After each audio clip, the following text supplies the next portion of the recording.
Mrs. Bush, I configured her laptop that President Bush gave her as a gift, their final Christmas in the White House. And I told her to call me if she ever had any problems. She lost a chapter of her book, and who remembers Word Perfect? She was using Word Perfect. She lost a chapter of her book and called me for help. So of course I helped her.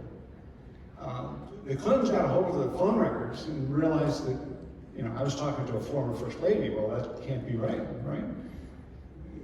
I guess. What they didn't realize is that I also talked to Mrs. Johnson, Mrs. Carter, Mrs. Reagan on a regular basis.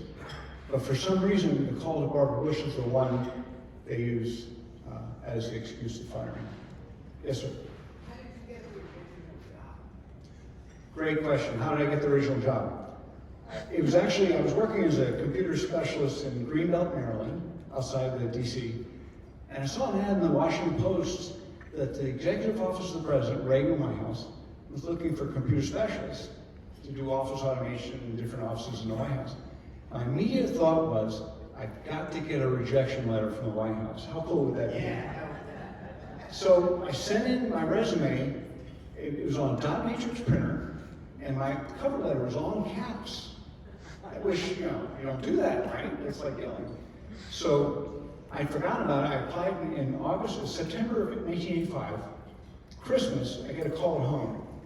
My daughter hands me the phone, her eyes are big. She goes, "It's the White House." I'm thinking, how do I answer this call? This can't be real. I thought Chevy, Arnold Schwarzenegger, or some voice I could make up.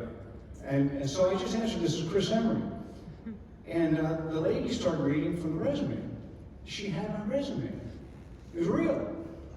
So I interviewed twice. They hired me, and I started in January 1986 in the executive office of the president of the Reagan White House. So I didn't know anybody. It was a blind ad. Bravo. Thank you. Yes, sir. Did you ever get exculpated? Actually,